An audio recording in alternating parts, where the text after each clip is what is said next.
안녕하세요. 반갑습니다. 금요일날 미국장이 조금 내린 듯한데 다우는 올랐습니다. 다우는 0.40% 올랐고 나스닥은 1.34%, S&P 500은 0.27%, 필라델피아 반도체는 2.42% 내렸습니다. 이래 보면은 내가 앞전에도 얘기했는데 지금 좀 주목해서 봐야 될 게 혹시 필라델피아 반도체가 아닐까 하는 생각을 조금 하게 됩니다. 그래서 일봉이 좀 혼조세다 보니까 주봉으로 한번 봤습니다. 주봉으로 보니까 여기 꼭대기 치고 내려오고 반등이 들어오고 내려오는데 이 필라델피아 반도체 이 저점을 뚫는지 뚫지 않는지가 참 궁금합니다. 주봉이었고 일봉은 이제 얼마 안 남았거든요. 이거를 이번 주에 뚫느냐 뚫지 않느냐. 이번 주 15일, 이번 주 금요일이 셋째 주 금요일입니다. 그러니까 옵션 만기일이죠. 미국에. 근데 휴장이라고 돼 있는 데도 있고 아니라는 데도 있는데 휴장이라는 말이 맞는 것 같습니다. 그러면은 만기일 날이 휴장이면 하루 땡긴다 그랬거든요. 그러면은 목요일 우리나라와 같이 이 동시만기일이 됩니다. 필라델피아 반도체 지수가 이거를 월요일 날 뚫겠습니까? 월요일보다는 화, 수, 목 정도 뚫지 않을까 하는 생각을 해보는데 생각만 해보는 겁니다. 뚫는다는 얘기는 아니고 나스닥이나 다우를 보면은 한참 멀었지요. 뚫을 가능성이 전혀 없습니다. 필라델피아 반도체만 많이 떨어져 있다. 필라델피아 반도체 같은 경우 반도체 우리나라는 반도체가 굉장히 중요하죠. 삼성전자 하이닉스가 차지하는 게 우리나라 주식시장 시총 금액의 상당 부분이 되기 때문에 우리나라는 좀 중요하다는 생각이 듭니다. 그냥 개인적으로. 그리고 상해나 항생을 보게 되면은 조금 애매한데 주봉으로 봐도 바닥 찍고 좀 올라가고 있는 중으로 보입니다. 올라가면서 양봉 났다 음봉 났다 하는 중으로 보이는 게 항생이고 상해입니다. 그러면은 대만 각근은 마찬가지로 내렸다가 지금 올랐다가 조정받는 중입니다. 주봉으로 볼 때. 이 조정이 이 저점을 뚫고 내려갈지 안 내려갈지는 잘 모르겠는데 아마도 내려가기가 힘들지 않을까 하는 생각이 듭니다. 그냥 보기에. 그 얘기는 이번 주입니다. 왜냐하면 이번 주 목요일 날이 우리 옵션 만기일이기 때문에 내일 모레 목요일이 옵션 만기일이기 때문에 오늘 일요일이죠. 그래서 그렇게 보는 거고 니케이를 보더라도 주봉을 보면은 올랐다가 지금 조정받는 걸로 보이죠. 조정받으면서 여기 20일 라인에 딱 조정을 받았습니다. 더 빠질지 오를지는 모르겠는데 내린다 하더라도 이 저점을 뚫겠습니까? 쉽지가 않다는 생각이 이번 주 뚫기는 쉽지가 않은 생각이 듭니다. 일봉도 마찬가지입니다. 20선 밑으로 내려오긴 했지만은 이 저점을 뚫겠냐? 글쎄요. 만만치 않거든요. 나는 이번 주에 못 뚫는다 생각합니다. 이번 월물에 4월물에 못 뚫는다 생각이 더 큽니다. 그럼 우리나라로 보면은 코스피가 이 저점을 뚫느냐? 글쎄요. 뚫기가 어려울 건데 하고 보이는데 근데 이렇게 보면은 불가능한 건 아닙니다. 여기서 여기까지가 100포인트가 조금 넘거든요. 요런 날 보면 하루 만에도 100포인트 뚫었잖아요. 요런 봉이 하나 많이 놓은다면 하루 만에도 뚫을 수 있기는 한데 지금 그런 일이 생길까? 하는 생각이 듭니다. 생길지 안 생길지 나는 알 수가 없으니까 지금 상태로 봐서는 큰일이 안 생기면은 바로 뚫지는 못할 건데 어쨌거나 21선 밑으로 내려왔다 하는 의미가 있는 거죠. 그런 관점에서 보면은 21선이 중요하다 그러면은 뭐 다우는 21선 위에 있고 나스닥 21선 밑에 S&P 500 21선 위에 필라델피아 반도체 21선 밑에 항상 떨어졌고 이러면은 뭐 미국은 반반인데 S&P 500이 중요하니까 21선 이게 일단 지키고 있다. 근데 우리나라는 떨어졌다. 우리나라가 아니고 필라델피아 반도체는 21선 밑으로 쭉 떨어져 있다. 그러면 선물을 보게 되면 선물도 21선을 근근히 지키는데 나스닥, 미니 나스닥은 21선을 깨었다. 그래서 21선이 깨질 가능성도 좀 있어 보인다. 그래 보입니다. 우리나라로 보게 되면은 우리나라 같은 경우는 지금 거래소가 21선을 깼죠. 깨고 목금 이틀 동안 깼습니다. 근데 조금 올라가지 않을까, 올라갈 수도 있지 않을까, 아니면 횡보하지 않을까 하는 뭐 그런 느낌이 듭니다. 코스피로 볼 때 코스피 200은 21선을 깨고 내려왔거든요. 그래서 이 갭을 메웠습니다. 이 갭을 나 선물을 주로 보다 보니까 나는 코스피도 이 갭을 메웠는 줄 알았습니다. 안 메웠더라고요. 이 저점을 거의 지지를 받고 이 갭이 지지를 받고 있더라고요. 그래서 장중에 쏘갔죠. 장중에 쏘갔다는 말은 하방을 보고 있었는데 하방이 선물이 내려가는 만큼 내리지를 않더라. 이 선물이 내려가는 만큼 내리지를 않더라. 옵션 가격이. 그리고 뭐 잠깐 내렸다가 재차 올라왔지요. 일봉으로 보게 되면은 밑으로 빠지다가 다시 올라왔습니다. 그래서 푸 가격이 상당히 줄었죠. 이것만 보면은 야, 재수 없으면은 이 360까지 올라갈 가능성도 있다. 는 느낌이 듭니다. 뭐 다행히 야간장에는 뭐 조금 밀렸더라고요. 0.6포인트, 0.6포인트 밀렸는데 최고 최저를 보면은 뭐 최고가 357, 뭐 최저가 355, 뭐 요 정도니까 뭐 거의 요 사이에서 왔다 갔다 했다 정도로 보면 될 정도인데 어쨌거나 이 선물로 볼 때 여기까지가 무지 한 15포인트 정도밖에 안 되거든요. 종가 기준으로 볼 때 한 15포인트 정도밖에 안 됩니다. 이 저점까지. 그러면은 요날 최고와 최저의 차이가 15포인트거든요. 대략. 그러면은 이거는 뭐 하루 만에도 뚫을 수 있다. 그러면 며칠 남았으니까, 4일 남았으니까 뭐 하루 이틀 반등 들어왔다가 뭐 하루 이틀 만에 뭐 수요일 목요일 정도 밑으로 내린다면은 이거를 뚫을 수도 있고 못 뚫을 수도 있다. 뭐 이래 생각을 합니다. 선물로 볼 때 얘기입니다. 그래서 잘 모르겠다. 결론은. 그래서 또 차월물을 보니까 차월물, 월물이죠. 옵션 월물의 ATM을 보면은 이 변동성이 상당히 줄어가지고 프리미엄이 상당히 줄었다. 그래서 유월물을 보니까 유월물도 마찬가지로 변동성이 줄어들어가지고 프리미엄이 상당히 줄었다. 이 프리미엄은 보통 한 차월물 프리미엄보다 더 낮습니다. 그래서 조만간에 뭔가 변동성 폭발이 나겠다. 그러면 위쪽이든 아래쪽이든 움직일 가능성이 크다. 위쪽이든 아래쪽이든 어느 쪽일까? 잘 모르겠습니다.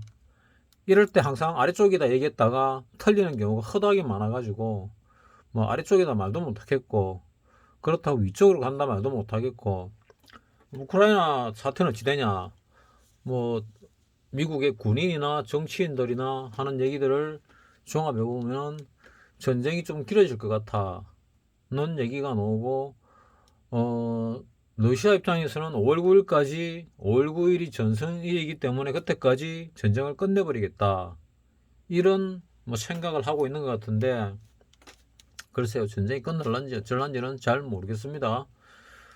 그리고 미국이 무기 지급을 무기를 공급을 하고 있는데 방어용 무기를 공급하다가 이제 공격용 무기도 공급을 한다고 합니다. 그래서 러시아의 그 군사력으로 볼 때 뭔가 좀 이상하다. 뭔가 이상하다. 러시아 전투력 보면 저거보다는 강해야 되는데 저 정도면은 우리나라 정규군 말고 예비군들이 나가 싸워도 뭐 예비군 그러면 동원 예비군 말입니다.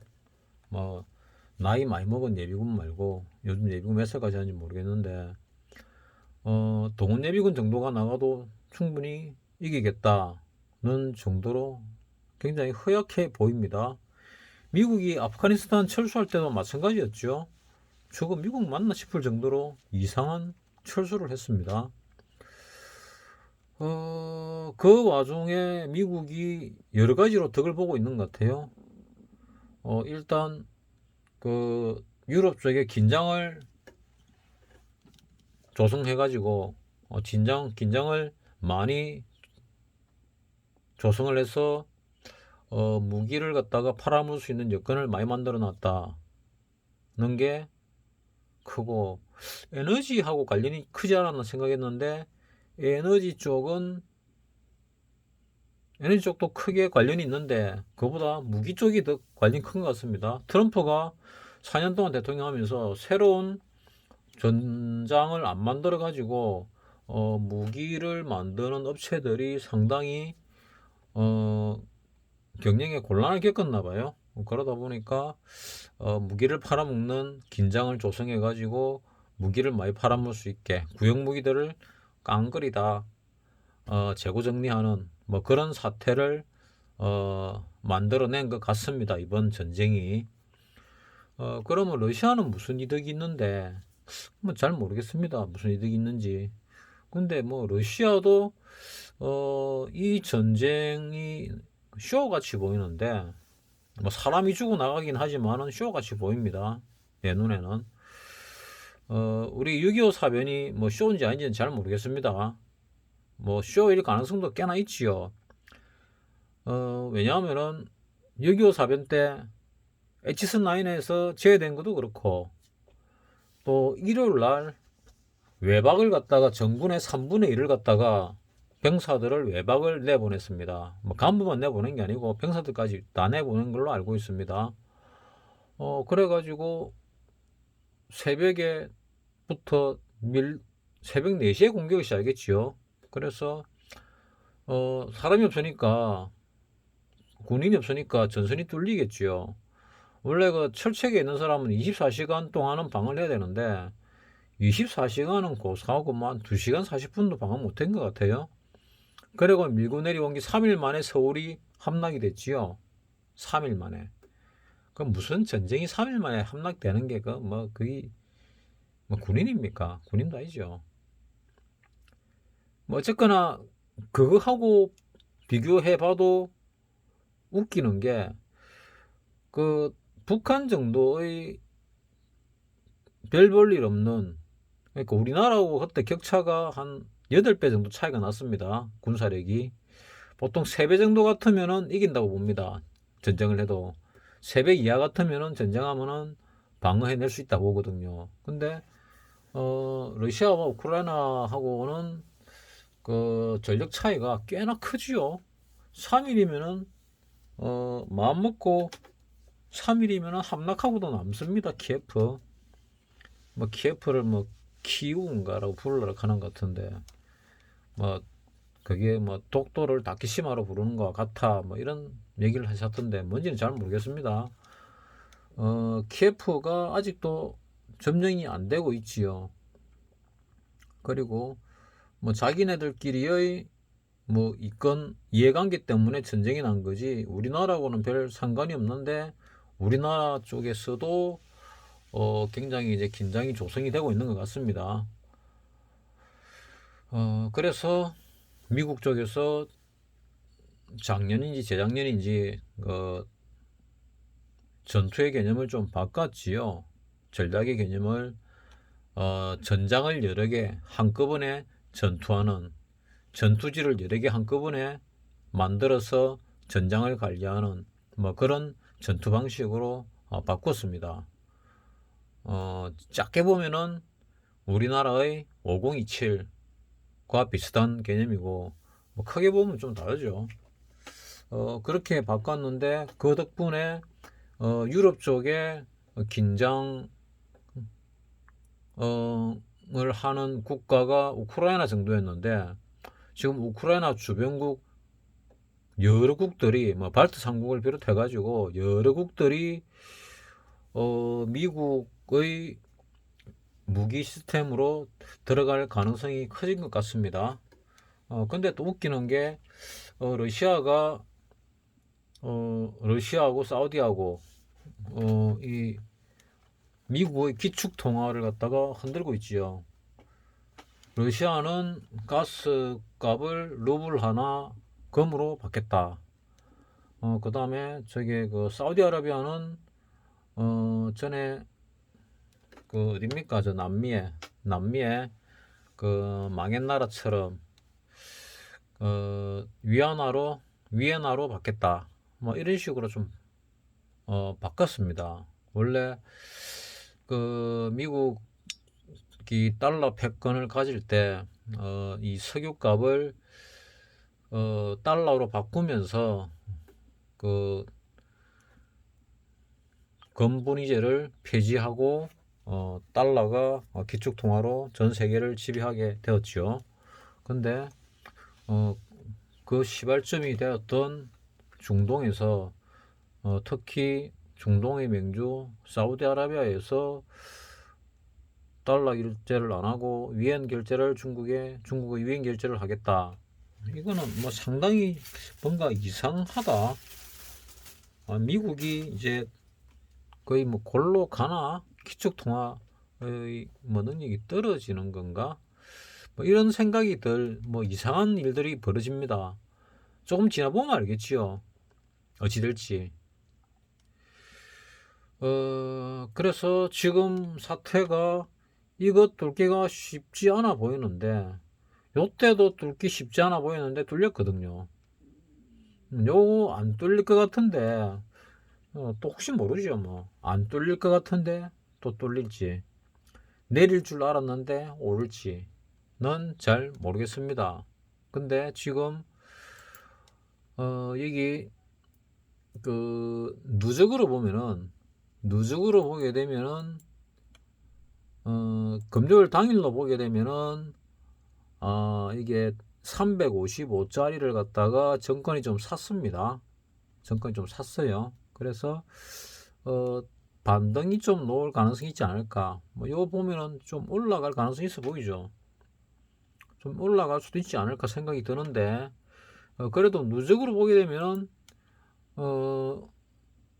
정권이 여기에 365 이상은 만기약 이상씩 팔고 있습니다. 그리고 푸 쪽은 만기약 이상 팔고 있는 게 없습니다.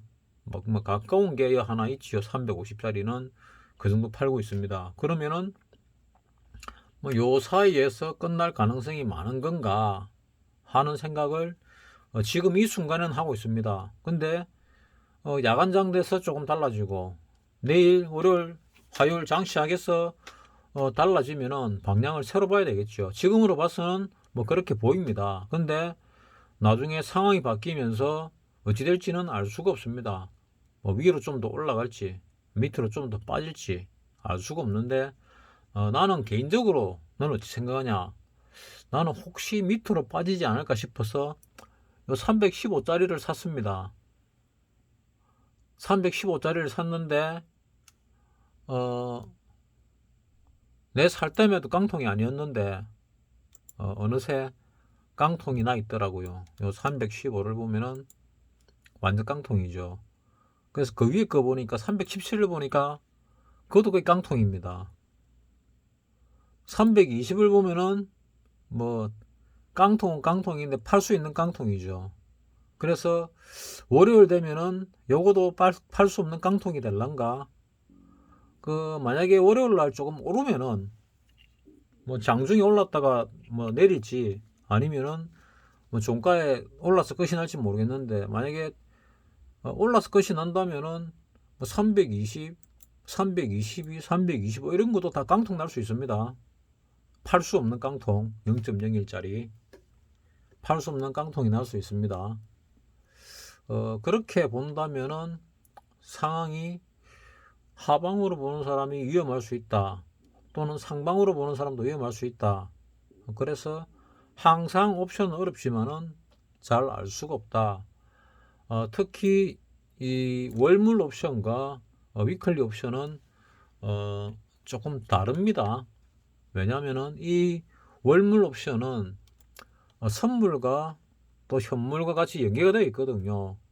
그래서 이 옵션을 갖다가 보게 되면 일주일 정도를 보게 되면은 보다시피 이 수량으로 풋을 많이 샀고 외국인은 개인은 콜을 많이 샀습니다. 외국인의 이 수량으로 보면은 거의 하방같이 보이고 개인은 상방입니다. 금액으로 보면은 뭐 거래소는 팔고 선물 팔고 뭐 콜을 풋보다 좀 더 많이 샀지요. 그래서 좀 상방같이 보이고 오히려 개인이 하방으로 보입니다. 이거는 일주일 동안입니다. 4월 1일부터 4월 8일까지 지난주 일주일 동안 4월 8일을 해봐야 금요일이고 4월 1일은 월요일인가? 지난주 금요일이네. 이걸 한 3일로 좁혀볼까요? 8일이니까 수요일부터 한 3일 정도 좁히면은 외국인은 완전 하방이죠. 금액으로 볼 때 거래소 팔고 선물 팔고 콜 팔고 풋 사고 개인으로 보면은 거래소 사고 선물 사고 풋 팔고 풋 사고 콜 샀으니까 이 거래소하고 선물은 상방이고 뭐 옵션은 하방이다. 그러면 해치를 걸었다. 뭐 이래 볼 수가 있고 수량으로 보게 되면은 콜 쪽을 많이 사고 풋을 갖다가 팔았으니까 수량으로 보면은 개인은 상방, 외국인은 하방으로 보이는데 상방으로도 상당히 샀으니까 올릴 가능성도 있다. 뭐 이래 보이는 거죠. 뭐 금융 투자도 그래 보면 비슷하지요. 거래소는 팔았고 선물은 사고 보통 그 옵션 쪽은 양매도 기법을 쓰거든요. 양매도 기법을 쓰는데 금액은 상방 쪽입니다. 그래서 다음 주 초에는 상방으로 갈 가능성도 좀 있나 하는 생각을 들게 만들고 있습니다. 연기금 같은 경우는 뭐 한 3일 동안 팔았지요.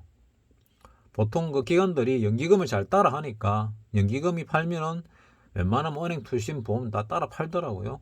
웬만하면 연기금이 팔았으니까 따라 팔았다.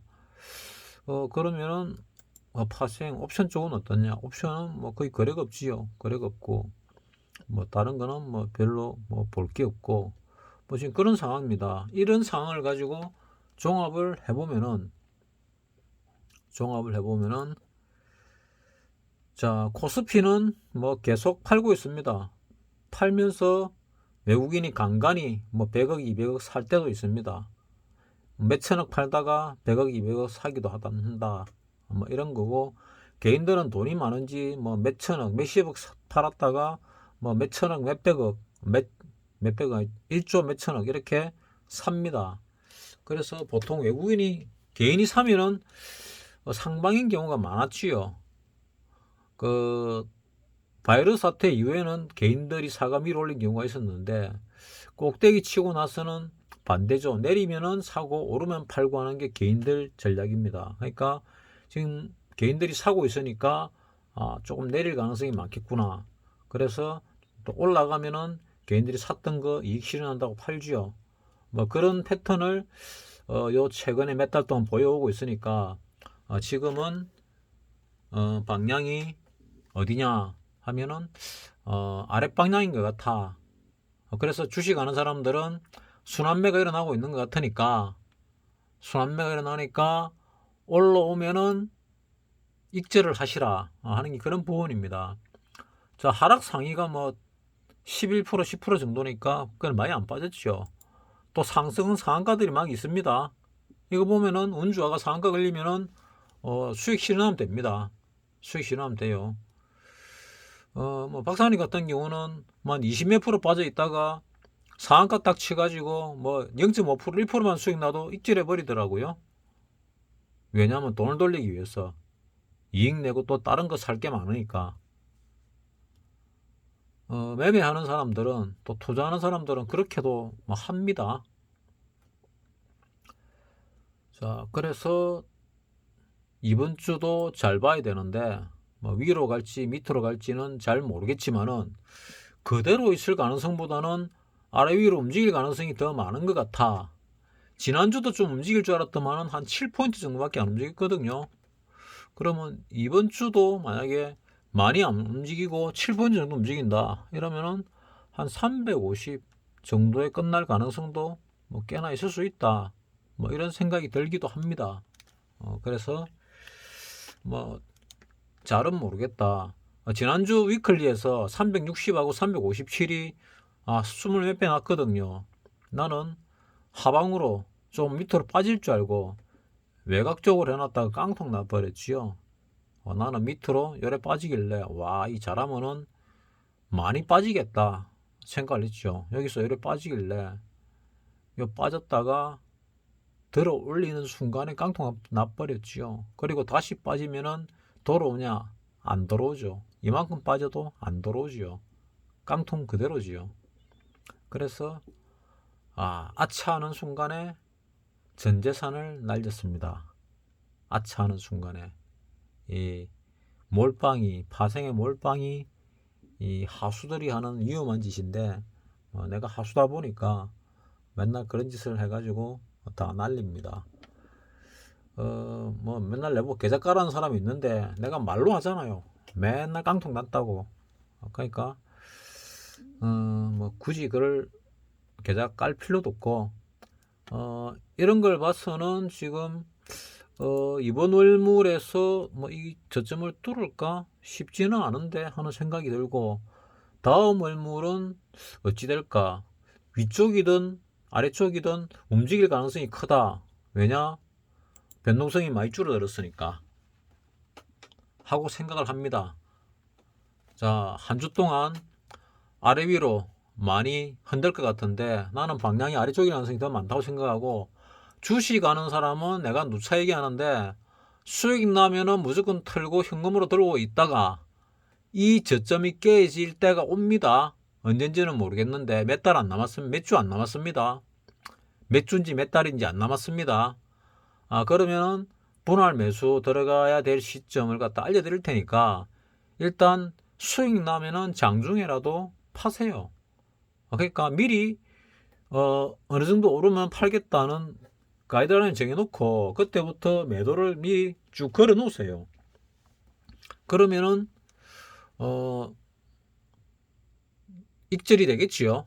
그래가 현금화 시켜 놓는 게 지금은 답이다, 뭐 이렇게 생각을 합니다. 그러니까 뭐 지금 한동안 뭐 지난주도 그렇고 지지난주도 그렇고 하는 말이 똑같이요. 여기서도 내가 올라오면은 파세요. 박스권 행보를 해도 순환매가 일어나서 내가 가진 종목이 수익이 나면은 파세요. 계속 파세요 얘기합니다. 이렇게 내려오는 와중에도 상한가 치는 것들이 있으니까 수익 나면 파세요. 내려오면은 왜 좋냐 하면은 좋은 주식을 싸게 살 수 있는 기회거든요. 얼마나 좋습니까? 내려오면은 미리 봐놨던 좋은 주식들 분할 매수 들어가면 됩니다. 어쨌거나 투자는 길게 보고 하는 거고 매매는 짧게 보고 하는 거지요. 특히 짧게 보고 하는 사람들은 매매를 잘 하시기 바랍니다. 마치겠습니다.